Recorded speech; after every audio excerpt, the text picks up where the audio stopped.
हरिओम मित्रों। एक नगर का राजा था जिसे ईश्वर ने सब कुछ दिया। एक समृद्ध राज्य, सुशील और गुणवती पत्नी, संस्कारी संतान, सब कुछ था उसके पास। फिर भी दुखी का दुखी रहता। एक बार वो घूमते घूमते एक छोटे से गांव में पहुंचा। यहाँ एक कुम्हार भगवान भोले बाबा के मंदिर के बाहर मटकियाँ बेच रहा था और कुछ मटकियों में पानी भर रखा था और वहीं पर लेटे लेटे हरि भजन गा रहा था।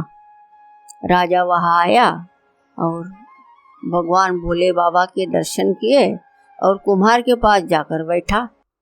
तो कुम्हार बैठा हुआ था और उसने बड़े आदर से राजा को पानी पिलाया। राजा कुम्हार से कुछ प्रभावित हुआ और राजा ने सोचा कि ये इतनी सी मटकियों को बेचकर क्या कमाता होगा। तो राजा ने पूछा, क्यों भाई प्रजापति जी, मेरे साथ नगर चलोगे? प्रजापति ने कहा, नगर चलकर क्या करूँगा राजा जी? राजा बोले कि वहाँ चलना और वहाँ खूब मटकियाँ बनाना। प्रजापति बोला, फिर उन मटकियों का क्या करूँगा? राजा बोला, अरे क्या करेगा, उन्हें बेचना, खूब पैसा आएगा तुम्हारे पास। प्रजापति बोला, फिर क्या करूँगा उस पैसे का? राजा बोला, अरे पैसे का क्या करेगा, अरे पैसा ही तो सब कुछ है। प्रजापति बोले, अच्छा राजन, अब आप मुझे ये बताइए कि उस पैसे से क्या करूँगा? राजा बोला, अरे फिर आराम से भगवान का भजन करना और फिर तुम आनंद में रहना। प्रजापति बोला, क्षमा करना राजन, पर आप मुझे ये बताइए कि अभी मैं क्या कर रहा हूँ, और हाँ, पूरी ईमानदारी से बताना। काफी सोच विचार किया राजा ने और मानो इस सवाल ने राजा को झकझोर दिया।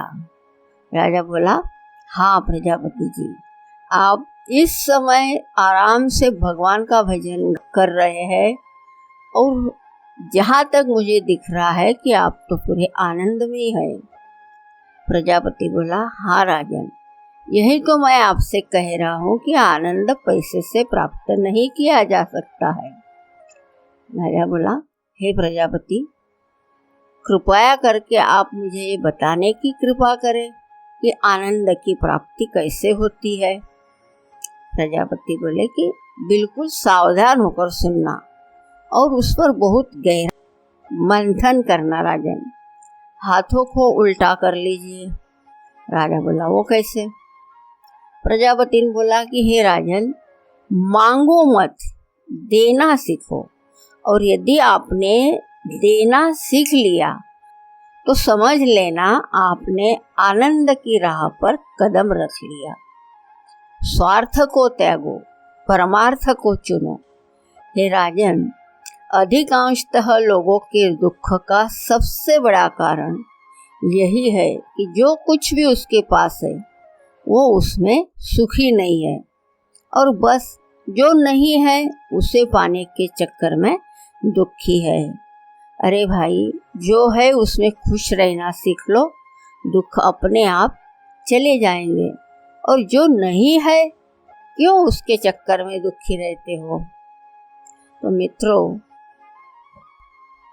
आत्म संतोष से बड़ा कोई सुख नहीं होता है। जिसके पास संतोष रूपी धन है वही सबसे बड़ा सुखी है और वही आनंद में है, और सही मायने में वही राजा है। हमें ईश्वर ने जो भी परिस्थिति दी है, जो कर्तव्य कर्म दिए हैं, कर्तव्य कर्मों का पालन करते हुए जो भी हमको फल मिलता है उसको प्रसाद के रूप में हम ग्रहण करते हैं, तो हमारे ऊपर किसी परिस्थिति, व्यक्ति, अनुभूति का प्रभाव नहीं पड़ता है और हम सदैव संतुष्ट रहते हैं और धन्य रहते हैं। हरि ओम।